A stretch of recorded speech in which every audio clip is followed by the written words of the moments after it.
All right, all right, all right, all right, all right. Okay, so here we are. Here we are. Chase. Now, I got to pose this question to you because we fresh off of the Thanksgiving game. Me and Tim already talked about how great our Thanksgiving was. The Baltimore Ravens got sent to the 12 by the Cincinnati Bengals. And I threw a question out there and asked if there was one dish that is non-negotiable that you must have on your Thanksgiving plate. What is that dish for you? It's got to be a sort of smoked turkey or ham. Got to be Okay. smoked. It can't be seasonless or some burnt mac and cheese. A little slightly burnt mac and cheese. I need a little bit of crunch and flavor. You know what I'm saying? To hit the taste Yeah. buds on Thanksgiving. Can't be nothing dry. I know, right? I know. So one of the caveats to this is I always tell people, man, okay, we get it. Turkey is a staple in Thanksgiving. Now, many people have kind of leaning gear towards the ham, for some families or whatnot. But I said you can't say turkey. Okay, that's kind of obvious. Yeah. Tim, he picked pumpkin pie because his wife makes some great pumpkin pie, and I Hmm. picked also baked mac and cheese because it's like that's one of those things where it's like even if it's not a baked mac and cheese, if it's just regular mac and cheese, that's a non-negotiable for me. It has to be on a dinner plate. Because the thing is, though, about Thanksgiving food, there's a lot of stuff I can honestly live without, like cranberry sauce. Sorry to the fans of cranberry sauce out there, people. I know they're out there. I can deal without it. So, all right, moving on, because now we're officially into the allure of the Christmas holiday season. Everybody got their lights on. Everybody got their hot cocoa and all that good stuff. The decorations are out. The Christmas trees are being decorated. So here's my question for the two of you. And Tim, I'm going to start with you first before we get All right. into the show. What is the first Christmas movie that you must watch to start out the Christmas movie lineup? So I started off my Christmas lineup with Elf. Elf is a classic. I love Elf. Yeah, I could say, a Christmas story or whatever, but the first thing that I watched this Christmas season was Elf because Will Ferrell is just, you He's know, hilarious. he's hilarious. He's walking around there in his big ass elf costume, eating eating chewed up gum off the damn subway railings, and Santa Claus is telling him, when they say it's a peep show, it's not Mm. it's not so you can get a first peek at your presents. No, that's a different kind of peep show. But yeah, but I love Elf, so that's what I ended up watching the other day. So that was my first Christmas movie, and then we just started National Lampoon's Christmas Vacation. Okay. All right. Chase, what about you, man? What's the first movie on the docket for you? It's got to be the start of Home Alone. Okay. Got to go with that. I mean, I personally think Home Alone 2 is better, but I got to start off with Home Alone first and then roll into 2, Lost in New York, and some quarterbacks have been lost in New York before. So. Yeah. Yeah. For me, okay. I am a fan of both all of the movies that you guys highlighted there, but I'm with you, Chase. I'm one of those people that Home Alone 2 is better than Home Alone 1. It's not because I didn't think Home Alone was 1 and was great. It is fantastic. It is a classic. But Home Alone 2 is very rare that you get a sequel that is just as good, if not better, than the original. And then both of them were classic films. So kind of like Santa Claus 2, they all just flow right into one another. But I gotta watch Home Alone 2 on Christmas Eve. Me and my lady, we got an actual thing to where hers is Christmas Vacation. That's her staple Christmas movie. For me, it's Home Alone 2. But just like you, Mhm. Chase, I gotta watch Home Alone 1 first, then Home Alone 2. But we do it on Christmas Eve because that's when we know that the allure is there for us. But for me, I say the first movie Polar Express. Just keep it simple. Just keep the Polar Express. Okay. And I think that's a great kickstart just to kind of You, start the holiday season off. Yeah, we got some pretty good comments in the chats here. You Breaking Burrow asks who's the new guy, talking about you, Chase, because you haven't been on in a while. Said he missed you, holding it down for the folks here. So we appreciate you. Thank you, You know what I Breaking mean? Bad. And then for Austin Zart, man, double A, we always appreciate you in the chat. He also agrees with the Home Alone take there. So this is also great. Um, yeah, I mean, the first one is OG with the Home Alone. Again, I I feel like I get crapped on quite a bit because like it's like how dare you disrespect the original, the first sequels of Home Alone? How you disrespect that? It's like it's not disrespecting that. It's really appreciating what they did as a follow up while also understanding that the original was a classic. That's all it is. But anyways, guys, We can have plenty more discussions while we're doing the holiday season later. But you know what? It's time. It is time to get into the show.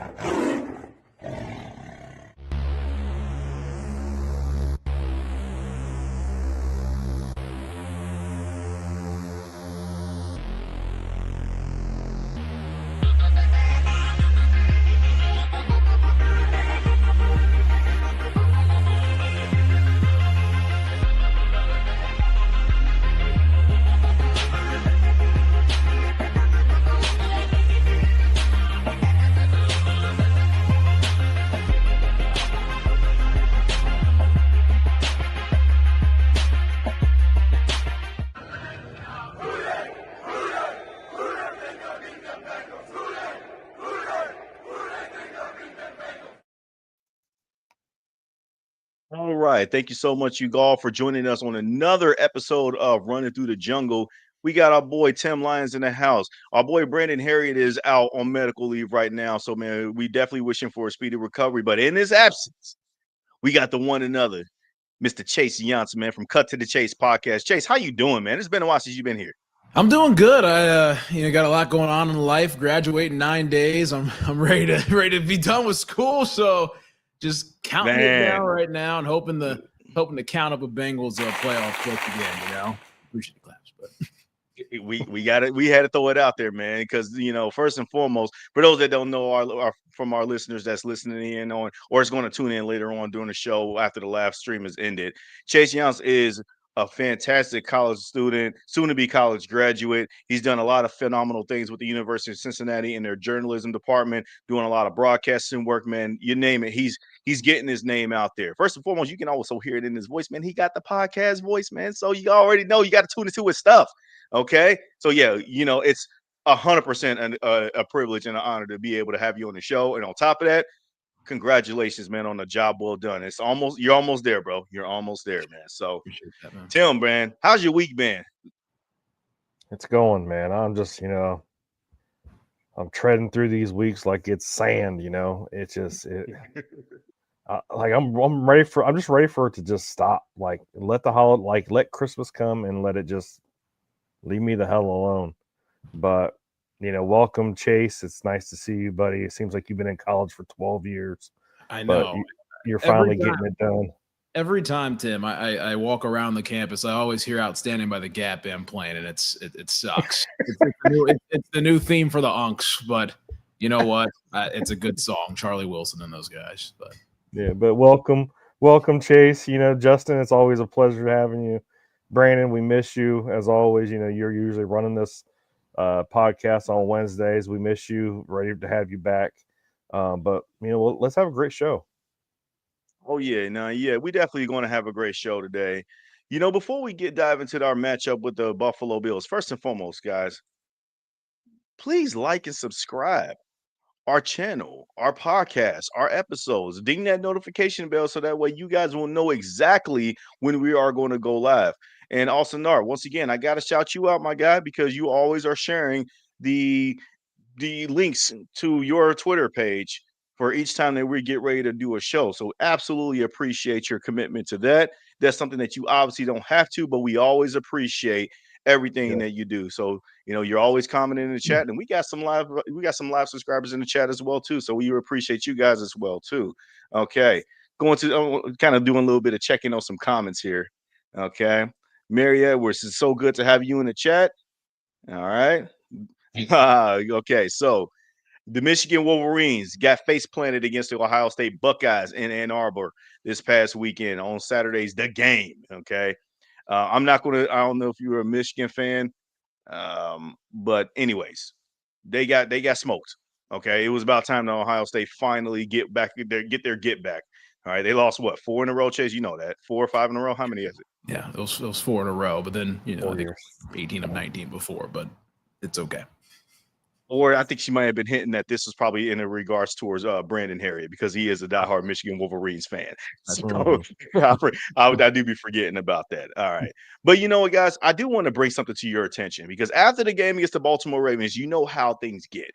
Bengals fans, they're feeling that aura. They're feeling that energy. The Joe Burrow return story has kind of been monumental, so to speak. And now it's really kind of come into the case of playoffs. Okay. Now we have a tall order to do. Okay. Right. Number one, the Bengals got to win out. All right. There's really no margin for error at this point anymore. And they do have probably one. They can afford one loss, but they're going to need so much help down the road. But the main thing is that they got to win out. Let me ask you guys his feelings and his thoughts on it. And Tim, I can start with you, and then Chase, you can go ahead and give your opinion after this. What is your guys' overall vibe regarding the Cincinnati Bengals and their playoff odds right now? There's always a chance. There's a chance it might rain tomorrow, it might snow. There's a chance that the Cincinnati Bengals might go 5-0 these next 5 weeks and make it to the make it to the playoffs. Excuse me, to the playoffs. Whew, I was jumping the gun a little bit. I in the past, if you guys watched Running Through the Jungle before, I've said, let's make this run, and I believe it was last year. I said let's make this run, and we made that run. We ended up 9-8, but we missed the playoffs barely because some things didn't fall our way. But I'm not gonna. I ain't repeating this year because there's a lot of stuff that needs to happen. Our defense needs to continue to play complementary football. Joe Burrow needs to be out there just throwing the rock. Chase Brown needs to be running the rock. We need a lot of things to have. We need the Steelers to lose or the Ravens to lose. We need both of them to lose. I'd be happy if both teams ended up 7-10, and the Bengals just sneak in there with a 9-8 record, and we clinch the AFC North and a playoff berth. That'd be awesome. But I'm not gonna get my hopes up because as as we say here on Running Through the Jungle, or from Brandon Herriott likes to say, is hope is not a strategy. And I can tell you this right now, I can hope in one hand and shit in the other one, see which one fills up first. I'm just not. You know what? If it happens, awesome. It's great for us Bengals fans. It's great for us Bengals podcasters. But you know what? We'll just have to wait and see what happens. These next it's gonna be a long 5 weeks. Be a long 5 weeks. Chase, it's on you. I hope you sanitize your hands, Tim. That's a little. I mean, those are two completely different things, which is a great way of putting it. But, okay. So it's the thing that I want to say is, why do we have to put ourselves in this situation all the time? This is a yearly occurrence in a way. It feels like, I mean, in 23, yeah, Burrow was hurt, done for the year and everything, and we were able to make some sort of a push and fell short of it and finished 9-8. And then last year we were this exact same record through week 13, but we just lost to a divisional opponent at home. And then everything looked bad after getting swept by the Ravens and all that stuff and losing to the Steelers. And then we, cranked out 5 in a row. I think the difference this year is one, we've actually 3 of our 4 wins are against divisional opponents. We beat each of our divisional opponents the first time we played them, which is quite interesting. Like it's tough to really put a finger on because 3 of the 4 Bengals wins this year have come against teams that could very well make the playoffs. It is an odd thing to look at. They've beaten some quality opponents, and we sit back and say how, but at the same time, when Joe Burrow's back there at quarterback, you feel as though you can win any football game. You feel as though you are put in a position to succeed. And what we saw last year was, that same thing, but we would lose a lot of those games. But then when we get to December, a different gear turns on for this guy. A different gear seems to turn on for the rest of this team. It seems like everyone kind of starts to get an understanding and feel and starts to play better. Joe Burrow's 18-4 in the month of December and January in his career. And, I think it just showed on Thursday night that, there was a sense of belief that was brought into this locker room when Burrow came back on the field. I think over the last couple of weeks, I think Al Golden and his guys have kind of gotten the scheme down a little bit more, and he was showing some stuff. Thursday, I've never seen that before from Al Golden's defense. They were executing. Again, Lamar Jackson didn't look right, but, to hold an MVP quarterback like they did on Thursday night is definitely like, okay, is this just, are you guys just messing with us, or did you guys actually like scheme something up that was pretty good? And it looked like it was pretty good. I mean, Lamar was second guessing himself, but I don't know. Not trying to look too far into. I think the difference is that the Steelers and Ravens had such good records last year, and there was such a wide margin between everybody because we were like, okay, we're just going to worry about the wild card. And we pushed to the wild card, and obviously we couldn't get the job done. But now it's in your division. You still got two division games left. You take care of your division. You take care of the rest of the schedule, which is not going to be easy by any sort. But when you're a Bengals fan, you look back at what they did last year and rattle off 5 straight in a row, and 2 of them against some tough teams last year. There's a couple tough teams on this schedule. I mean, who's to say they can't do it again if they stay healthy down the stretch and stay disciplined? And one of the things I do have to make mention, because you already brought them up, the Pittsburgh Steelers and the Baltimore Ravens. If you're either a fan of those two teams, are you really feeling good about their team overall? Both of those teams are just very flawed all the way through and through. Now, for the Ravens, everybody's talking about is Lamar Jackson compromised. I saw that guy move around in the pocket quite a bit and then do some running around action. So that tells me, man, that there's something else that's bothering him. Or maybe you're right. Maybe it is the defense, and finally the Bengals figured it out and playing free and loose like they have nothing to lose.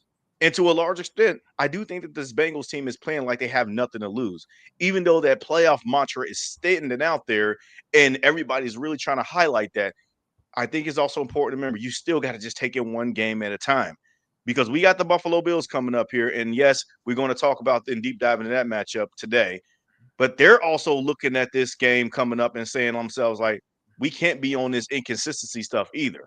But also, for the Bengals' sake, you got to look at your division, because that's the only path to get into the playoffs. The Steelers, the Ravens, and the Bengals, if you were to ask yourself who's the best team out of them, I think now many would say with Joe Burrow returning, it's the Bengals. The Steelers defense, they got names on there, but they haven't been good this year. I thought that they were going to be better, but as the season went on, they haven't gotten better. The Ravens, they've been inconsistent on defense. The teams that they did kind of got their number up when they came to their defensive performers. It went against bad teams and teams that just kind of beat themselves quite a bit more, like the Dolphins, like the Jets, like the Browns. And, those teams always tend to beat themselves more. So that's how they got those wins for the most part. The Bengals, for the large part, their defense has been bad, yes. But I think that people are not really updating the resume of the storybook now on what this team is now. For the last few weeks, the Bengals has been better on defense. The offensive line has been a better unit. That people don't want to give them credit. I'm going to give them credit that they have been a great unit on offensive line. And even without the Joe Flacco's of the world, when we had to play games without with Joe Flacco and play games without Jamar Chase, like I go back to that Patriots game and I just keep thinking to myself is, man, what if we would have had Jamar out there that we should have won it? Or what if Joe would have played with the cast of characters that Joe Flacco threw? I think we win that game. There's a number of things that we can take on the what if side of things, but at the end of the day, I'm going to resort back to you got to stop putting yourself into this situation, even though we can see the path.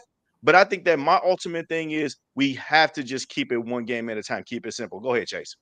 Yeah, and I don't want to take this a different direction, but with the 2 quarterbacks that we saw play on Thursday Night Football, 2 of the best in the league that you can put out there, 2 of the best where you have millions of people watching, in front of their televisions after eating Thanksgiving dinner with their families and such.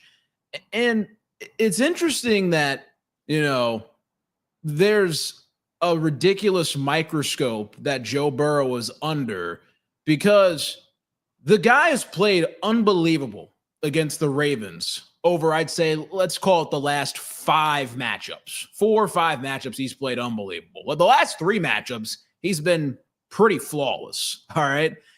And, the Bengals, they lost a couple games before in those ridiculous matchups last year in 2024. People were flaming, bro, he's 1-8 against Lamar Jackson, blah, blah, blah, like all this stuff. And then on the flip side, Lamar Jackson has 1 bad game. And I know there are a lot of people that are really getting on Lamar Jackson, but there's some people who are like, well, he's still 8-2 against him.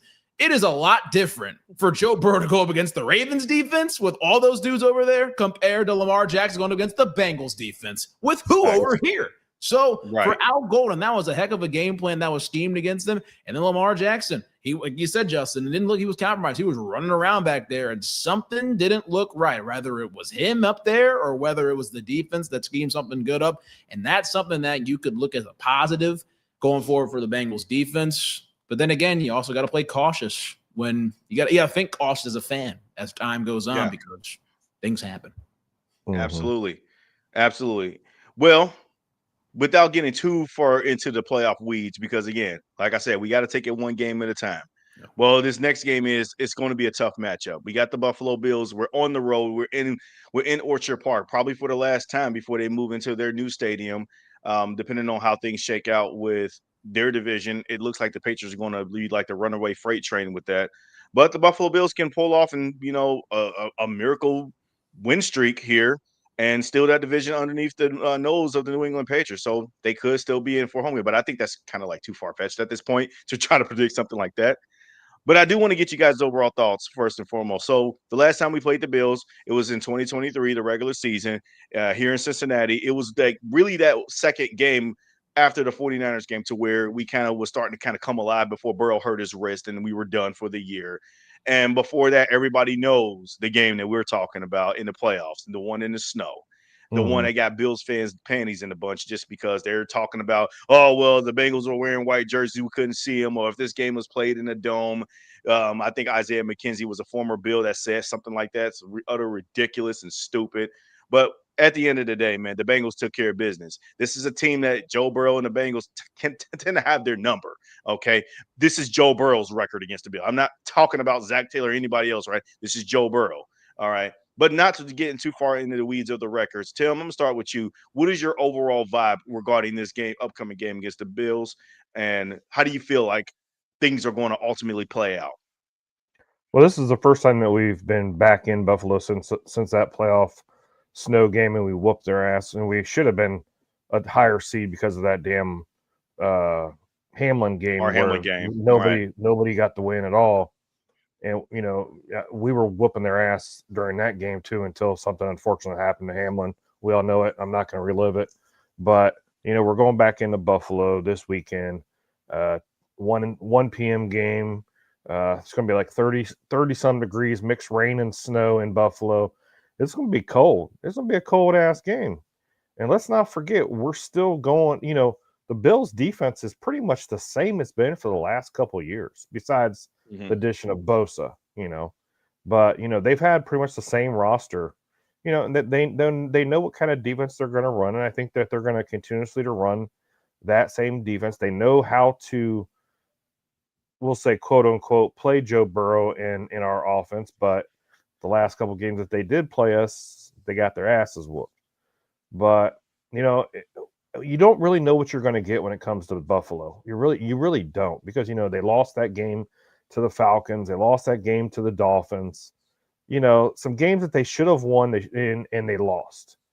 And with the Bengals, the way that they're playing right now, and unfortunately, it took our defense. And I don't know if it's the power of Joe Burrow coming back and lacing up his cleats and being back on the field that the defense decided, well, let's start playing.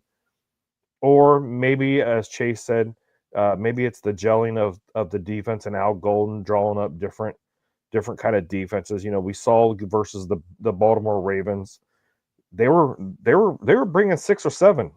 They were bringing 6 or 7, and the Baltimore Ravens had no idea what the hell was going on, because that's not something. That's not.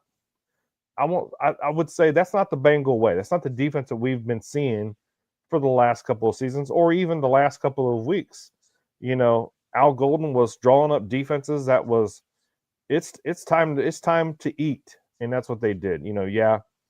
But I'm kind of cautious with this game because, like I said, we don't know what Bengals defense that we're going to get, and we honestly don't know what kind of Bills offense are we going to get. Are we going to get that offense when they played against the Steelers and had 235 total rushing yards? Is James Cook going to run all over us? Is Josh Allen going to be out there, a damn linebacker out there running with the football. We don't know what we're going to get. So, I'm not going to go into, and I don't know if we're doing offensive and defensive concerns or not.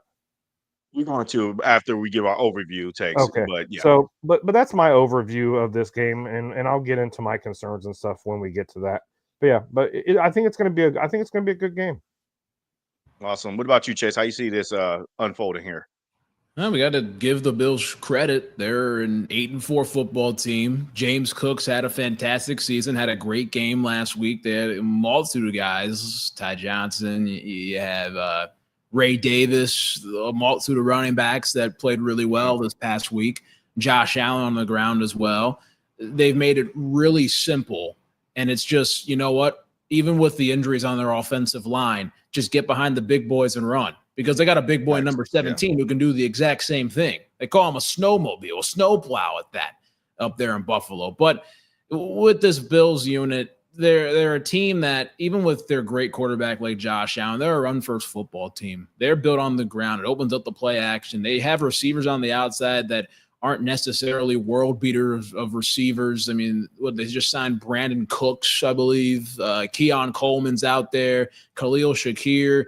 I mean, these are guys that aren't necessarily bad receivers, but they're not nearly toward the top of the league in anything at all. Like, they're all right. And then their tight end group of Dalton Kincaid and Dawson Knox. But with the Bills on defense, like Tim said, they kind of are the same defense that they've had over the last couple of years. Again, you had Joey Bosa, the older Bosa brother, and they have some guys at the pass rusher, Greg Rousseau and Matt Milano, I believe, who was hurt last week. There's some opportunities for the Bengals to try to take advantage of this Bills secondary this week. But, the Bills they're built tough up front, and that's exactly where they try to make their money. And put the chips at the middle of the table and try to run the football and just get after it. They're a good football team, but yes, they are very, very inconsistent at times. They usually start to play their best football around December time. It's tough to go up there in December and beat the Buffalo Bills with everything else. But yeah, I'm excited to see how this one goes, because this is a team that, if the Bills can win, and they play the Patriots the following week too. So if the Bills are able to put together 2 wins in a row, they're only a game out from the New England Patriots. So they're desperately trying to push. If the Bengals are able to get a victory this week, the Bills can kiss their division chances goodbye. So this is a major game both ways, both teams are looking for their division chances, just let alone playoff chances as a whole. If your other teams in the AFC, like the Kansas City Chiefs, the Houston Texans, who are still in the hunt but not necessarily in the wild card spot, you are also going to be paying attention closely in this game, and you're probably rooting for the Cincinnati Bengals to win this game, just because you need to figure out a way to get in the playoffs. Because at the end of the day, the Bills hold the last wildcard spot. The inconsistency with regarding the AFC as a whole is just weird to me. I have not seen something that is so wide open in my life when it comes to a certain conference. We're so used to seeing like the big dog at the top. Usually it's the New England Patriots with Tom Brady for years. And then you got the Peyton Manning with the Indianapolis Colts and then Denver Broncos for years. The AFC North was always a three-man weave train of the Steelers, the Ravens, and then the Bengals. But mainly it was always kind of like the Steelers were the teams you always bought the most stock in for many years. And then the AFC South that outpost Peyton Manning really was the only division that had like the juggernaut layer. It could be the Colts one year. It could be the Texans one. It was a lot of that. This is the first time that I just do not know who I even lean on. But I do know that the opportunity here overall, if you're a Bengals fan, we talked about playoffs before in the previous segment, is that you can stabilize yourself now that you got your guy back and show that you're the most feared team going into the playoffs, but you just got to win out. But the Bills, they're trying to, cling hopes to their division hopes as well too. So it's going to be a tough game. It should be a fun one. This is not the same type of matchup that we're going to see from 2023 and 2022 in the playoffs and all that stuff. But I do think that it's important to know before we get to, we're going to cut to our commercial break here in a second. I do think it's important to know Buffalo, for some weird reason, they're built to slow down the Ravens and the Steelers. They're like they kind of have their numbers, the Ravens and the Steelers.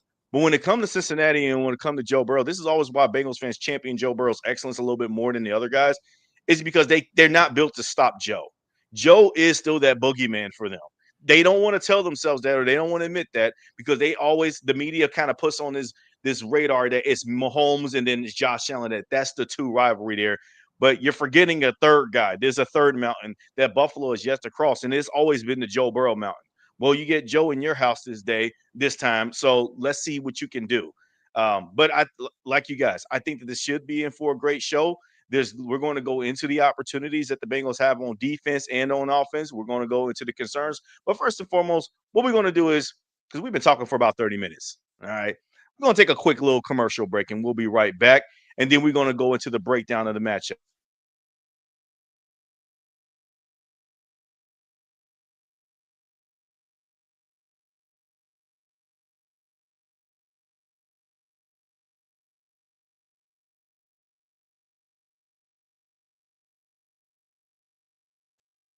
All right. Thank you guys so much for patiently waiting us through our commercial break. Again, thank you guys for joining us in the live chat. We see you. We got your comments putting out there, but we're also having a great fun football discussion.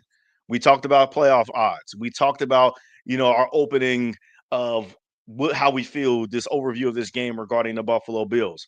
Now, Tim, you and I last left off of the Thursday night Thanksgiving game, really kind of put in the spotlight on the defense. They shined that night with 5 turnovers. And I think that how I want to start this off is just kind of talk about the opportunities in this upcoming game. And then, Chase, I'll pass the buck to you to kind of highlight and illustrate, where do you guys see that the Bengals can potentially take advantage of? Can they continue the streak of doing what they did these last few weeks? Because we all know what they did last week with the 5 turnovers, but they actually been pretty solid the last couple of weeks before that, ever since the bye week.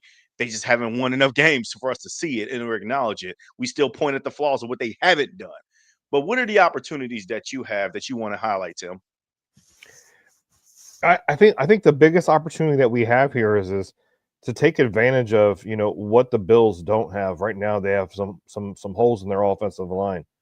That being said, guys like Joseph Asai, Miles Murphy, Chris Jenkins, TJ Slayton, BJ Hill, those guys need to step up and get pressure and continue what they did last week and put pressure on Josh Allen. I think that it's going to really start right there. They're going to have a hard time stopping the run, because we saw what the Ravens did to us on the run last week. I know Derrick Henry only ran for 60 yards, but that was on 10 attempts. He was six yards a carry. If our defense does not step up and continue what they did last week, we're going to be in some trouble, because James Cook's going to get the ball. He's going to run the ball. He's going to run it at us, and he's going to slip and slither through the cracks, and he's going to be gone. He's going to have a 100-yard game. So I want to be quick about it, though, is our biggest opportunity, though, is our defensive line taking advantage of the whole, we'll say, quote unquote, holes that the offensive line has for the Bills. Nice. What about you, Chase? I'll play off that. And, there's so many guys that you name there, Tim, and it's tough to, you can forget a guy maybe here or there. Seth Johnson, another guy who really, made plays when needed to, recover 2 fumbles. But I'm going to piggyback off of that. I think that's going to be major to win the line of scrimmage more times than not. But I think it's a big thing to make Josh Allen overthink. That's what it looked like for Lamar Jackson on Thursday night, where they were keeping Lamar in the pocket. When Lamar got out of the pocket, obviously, it's curtain call, lights out, whatever you want to call it, nap time, bedtime. But no, when Josh Allen is just standing there in the pocket, and you kind of get those happy feet. And that's where you sometimes see some greatness from Josh using the arm strength, but then you go back to the Texans game 2 weeks ago, and you're like, they really kept him bottled. And he was getting pressure left and right. He was getting sacked. He was forcing a lot of throws into some coverage windows that the windows were not open. They were closed down. So, again, it's going to be interesting to see if the Bengals can try to keep Josh Allen as bottled in as possible in the pocket. He's going to try to find those ways to get out of the pocket and make plays with his legs or throw on the run. But if they can really make this guy start to overthink a lot of things, hold the ball a little bit more, pat it a little bit, have bad footwork. That's what a muddy pocket does to you. Have bad footwork. He's one of the only guys that can really overcome it with his arm strength. But man, I would rather have that and he overshoots a guy by 10 yards or tries to make some dumb throw in a double coverage than him have all the time in the world to just make his first read and try to get through and run the ball. So again, they got to muddy that pocket up and make life tough for Josh.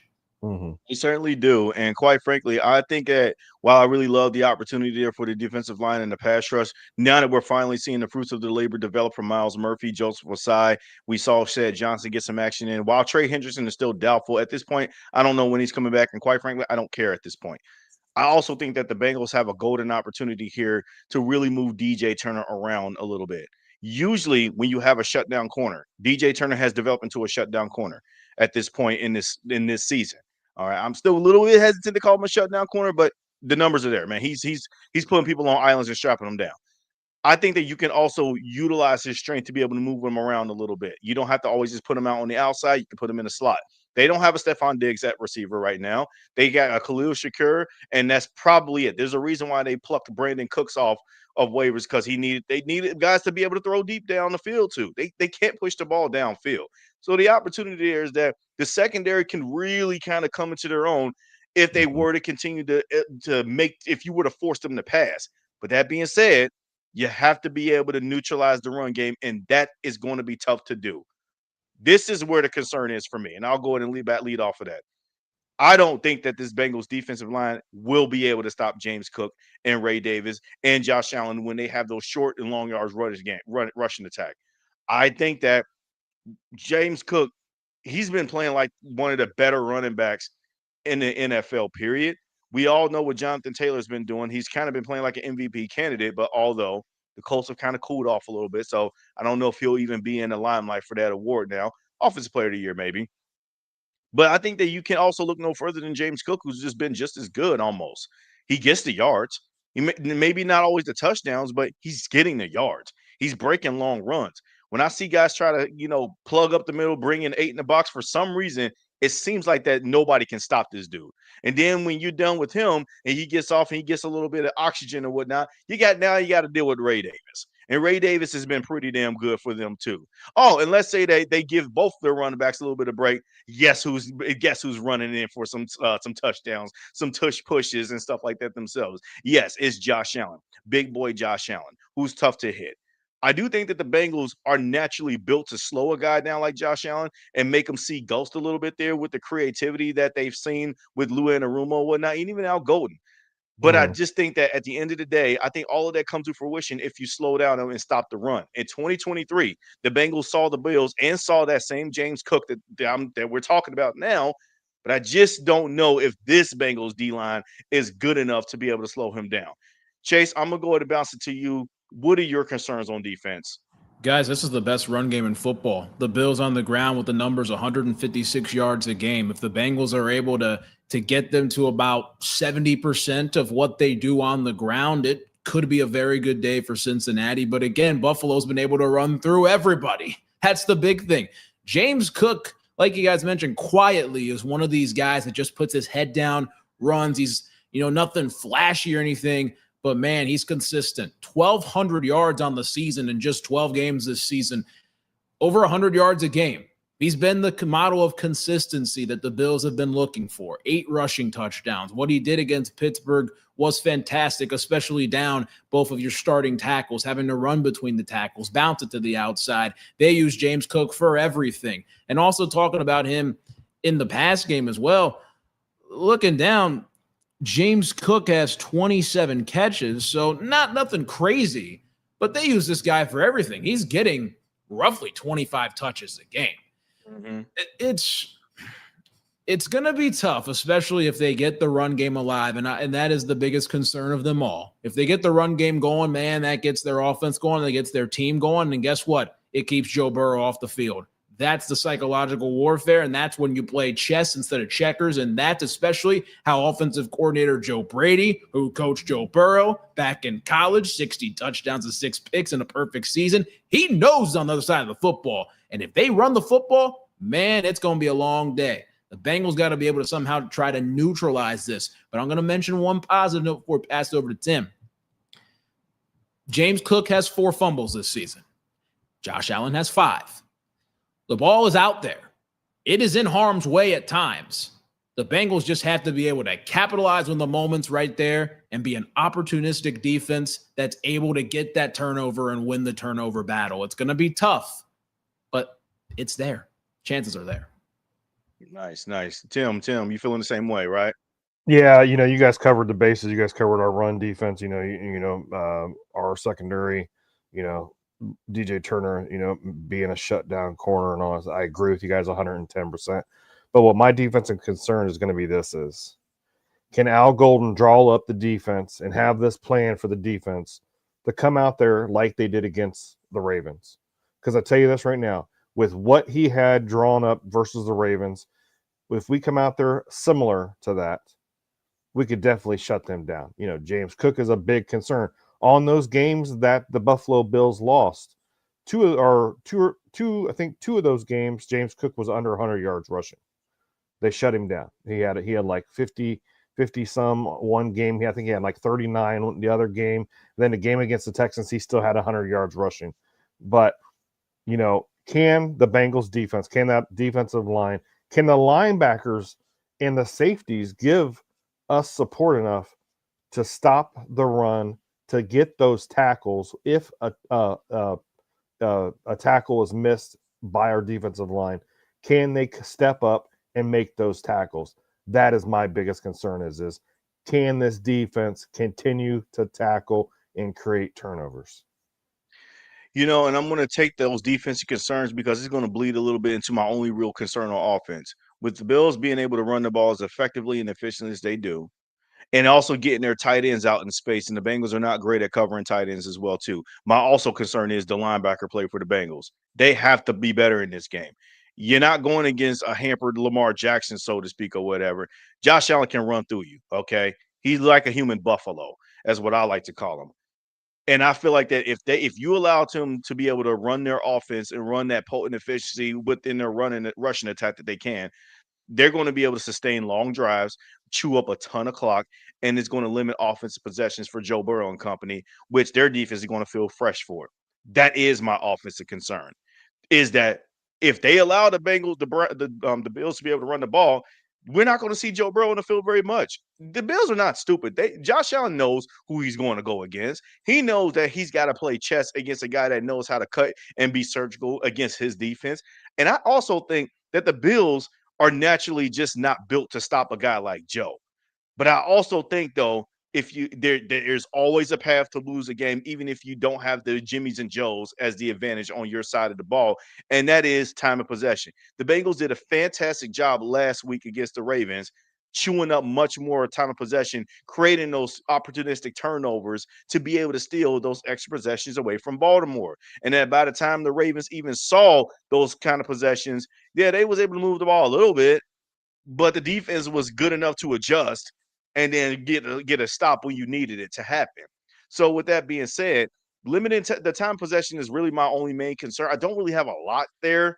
I also think that getting a little bit too pass happy and not establishing a run game can definitely be a concern for me, because one thing I would have loved to have seen, especially in the first half when you're getting Joe Burrow kind of like his feet wet. I get the game plan, though. Just get the rust off early. And that's why we saw a lot of passes. But I would have loved to have seen them establish the run game and committed to it. You're running the ball well, too, okay? I think that the people are not really understanding that the Bengals are running the ball, too. But I think that if you get a little too pass happy here, it's going to piss me off, because it's like, dude, the running lanes are going to be there for you. The Buffalo Bills run defense is not that great. But before we get into the opportunities, I want to get you guys' concern. Tim, I'm going to bounce it back to you, and then you can pass it to Chase about your offensive concerns in this game. My offensive concern is them not leaning on the run game. You're 100% correct, Justin, because, I know we're going to be going, if the Bills are going to be holding on to the ball and we're playing from behind, Joe's going to be dropping back 40 to 50 times this game. And then it's gonna neglect the run game. We're not going to have a run game. And then Joe's going to be having all kinds of pressure on him because they're going to think pass. There's no run game. My concern is that we need to stay running the football. We need to give Joe, make that defense off balance. Or are they going to run or are they going to pass? Not this Joe's going to drop back and pass. But like I've said in the past multiple times to people before, we throw the ball 70% of the time. So of course, there's sometimes where our run game is going to get neglected. I won't say, that's the biggest problem is our run game gets neglected. And in this case, we cannot neglect our run game. But that also being said, as an offensive concern is can the Cincinnati Bengals run game, offensive line, make holes for Chase Brown? Because they did hold the Steelers. I believe Warren was like 35 yards last week. They held their run game in check. So, that's my offensive concerns. Chase, on you, buddy. My offensive concern is that Zach Taylor lets the ego out of the bag and tries to be the smartest guy in the room. That's my biggest concern. And it's tough because when you're looking at Zach, sometimes the offense just it gets, like you're talking about getting too pass happy or just kind of losing track of the game flow and sort of stuff like that. He had us in the first half, not going to lie, last week, again, with throwing the ball so much, but it got the run game going in the second half, and the Bengals were able to really burn that time of possession and do a great job with that. But it's situational stuff. The Bengals are going to have to win a close football game on Sunday to get out of Buffalo to being 5-8. They're going to have to win a close football game. And I've said it before. Zach Taylor he's a good play caller. But when it matters most, he's not. And we need to see a change from Zach. And it's got to be, in tight moments like this, put your guys in a situation where you can go out there and make a play. Make the right play. Put them in a situation with that. Don't overthink it. Don't try to be the smartest guy in the room. Don't outsmart yourself. Don't psych yourself out. It's a lot of psychological warfare. That's what football is. A lot of it's psychological warfare. We know it's physical, but it's a war game. It's a war game strategy, Why would I start throwing the football if I'm running for 8 yards a carry? If it's working, if it ain't broke, don't fix it. All right. And I get it. The Bengals were having some success last week throwing the football. It's if you got Joe, Jamar, T, those guys, yes, you can throw the football. You have it at disposal. We know they're all great. We get it. But if you can run the football and then they're so focused on that and you've got those horses on the outside, there you go. And I think that rolls into my optimism is that the offense finds balance and you got to find the mole. T. Higgins is back practicing this week. Jamar, if they start to double cover Jamar or whatever, cool. That's a normal thing on a week. Joe's still going to find him. But, man, T. Higgins has killed the Buffalo Bills in the past. Mm-hmm. He's killed them. And guess what? He might do it again. I think he's going to do it again. His return is huge for this offense. And again, even if they try to double him, we've got guys like Noah Fant, Mike Gesicki, other stuff like that. But if you run the football, it's going to open everything up. I think the mole is the guy covering T. Higgins on Sunday. That's the mole. Attack. T's going to have a big day. Just saying. Yeah, let's keep that opportunity train going because I also think that T. Higgins is the big focal point of this game. And I think that a lot of people sleep on him still to this day because he's still buried under the depth chart when it comes to Jamar Chase and T. Higgins, who Jamar is obviously clear and cut true number one, but they don't realize that T. Higgins is also a number one too. And I think that teams get bit in the ass with that. We saw it against the Chicago Bears. We saw that against the Pittsburgh Steelers. Pittsburgh just don't have an answer for T. Higgins. Even when they think that they do, they just do not. Even in the second game, when Joe Flacco was playing in the second start and didn't even look good that game. T. Higgins, his opportunities was there. Just Joe Flacco just wasn't looking that much. But I think that T. Higgins is also one of the key X factors in this game. His return is absolutely monumental for this offense because, look, I appreciate Yoshi and what he did and Mitch Tinsley and all. Those guys can still get reps at 3 and 4s or whatever, but I need T. We need T. As Joe Burrow said after the Dallas game last year, T is a need, and that's why he's here. But I also think that the opportunities that the Bengals can run the ball too. Our concern and our opportunities are going to blend a little bit here because while I do have a concern that they'll get too pass happy and don't be balanced, the opportunity here is Chase Brown is also really good. Another guy that has Pro Bowl caliber style plays. He can run the ball. He can carry the ball. He can catch passes out of the backfield. You don't have to just do regular dump off and screens and quick passes to him. You can actually really diagnose and really call run plays with this dude in the backfield. And also, Samaje Perine is a great number 2. He has been a pretty good number 2. Is he Ray Davis good number 2? Probably not. But I don't need him to be that great. I just need him to be reliable, and he has been. I also think that Chase Brown is a great pass protecting out of the backfield. Use the advantage of finally having a good offensive line for once because you're going to need it.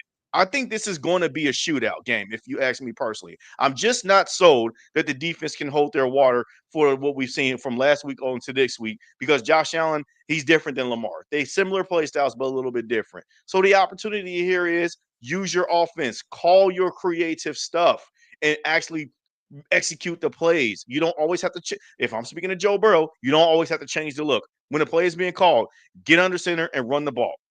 Trusting your offensive line that they're going to block and hold up. Okay. The Bills, the reason why they had success against the Pittsburgh Steelers and able to stack the box is because Pittsburgh's offense is pathetic. Okay. It's garbage. You're not going to get away with that with the Bengals. Okay. The Bengals offense is too good compared to the Steelers. So this week is going to be a different challenge for them. Tim, I want to hear your opportunities before we get into our predictions. You know, I agree with you guys. You're talking about T. Higgins. You know, that's one opportunity that we really need to take advantage of.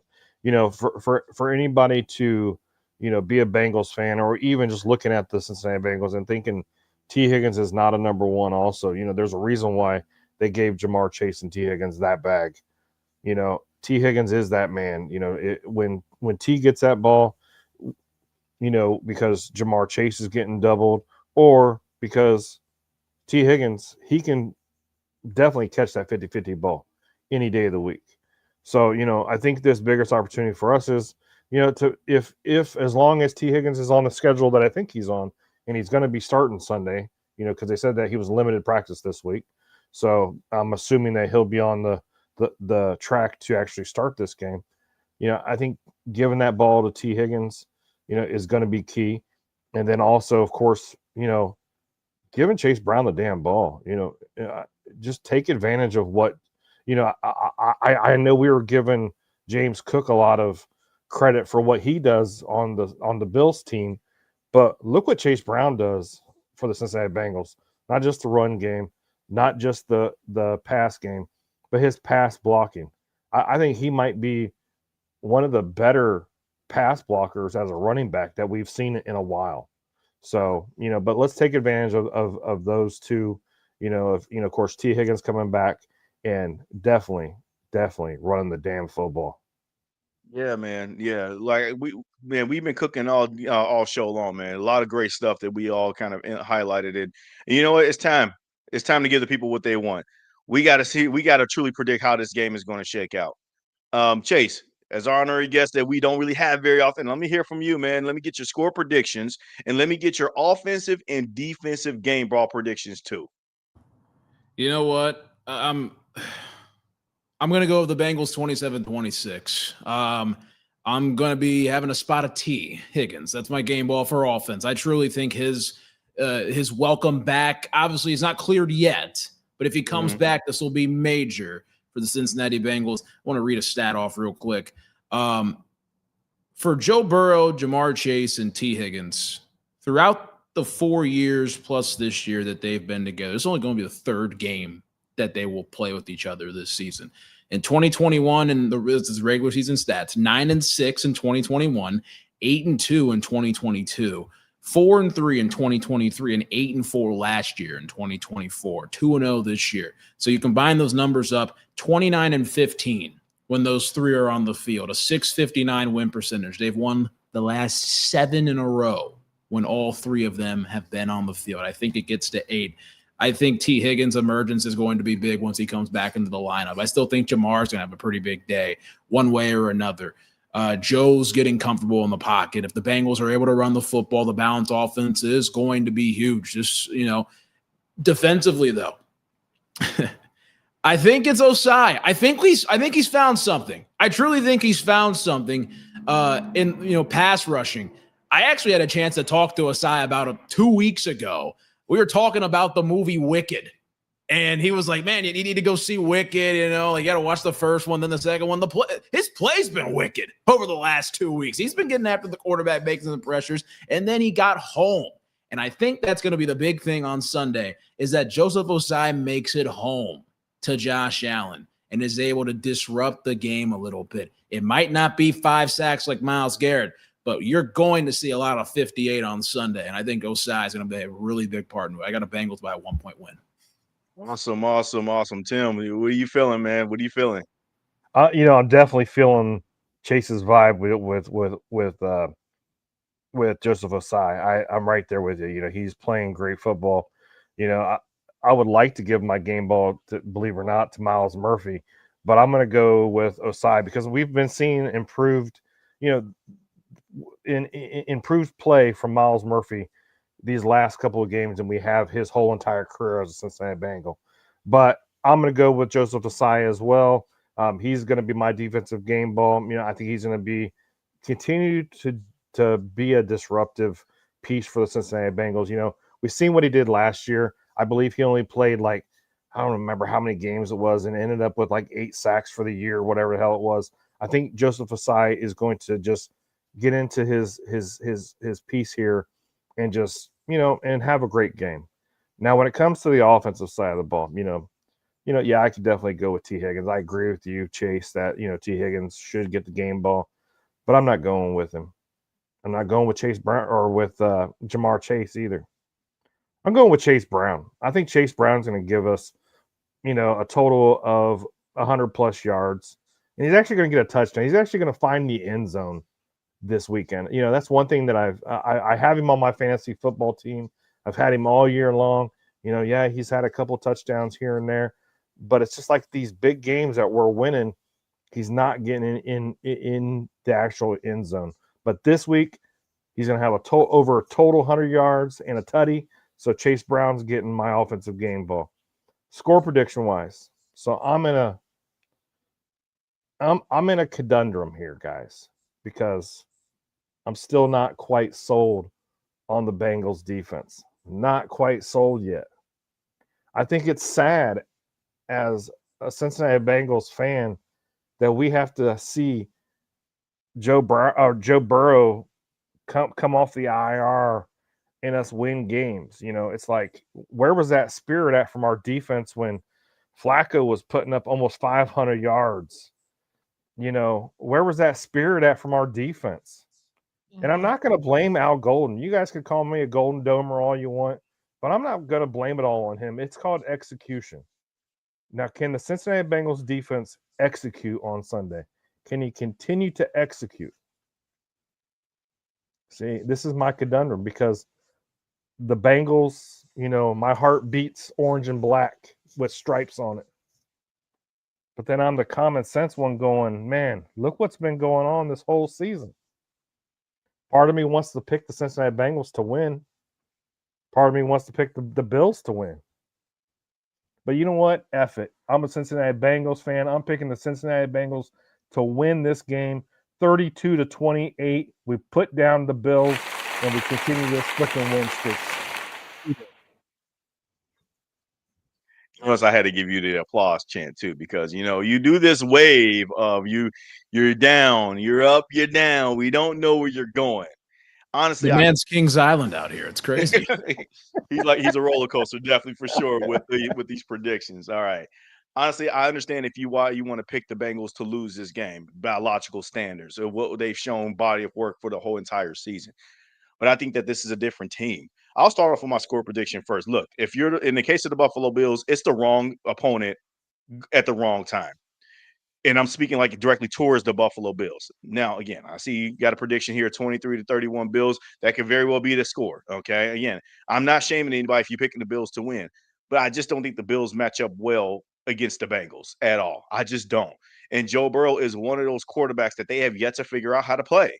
And their personnel, I just don't feel like that can slow down a guy. Now, Josh Allen is one of those guys to me that can be a great equalizer. He can sort of help you overcome some of those deficient odds to help you win those ball games. I would look back at the Tampa Bay Buccaneers, that highly contested shootout between him and Baker Mayfield. I kind of can see that this game is going to go into a similar light, but I think Joe Burrow is going to be the one to come out on top. Yes, even if it is on the road in Buffalo. So I do think that the Bengals are going to win this game. I actually have a score prediction of 37-30, in my opinion. I think it's going to be pretty high scoring. Offensive game ball, I got to give it to Joe Burrow. Even though I think that Jamar Chase is going to be a huge indicator factor in this game. Same with T. Higgins. I think that the Bengals are going to be able to call a barometer of plays at their will against this Buffalo Bills defense.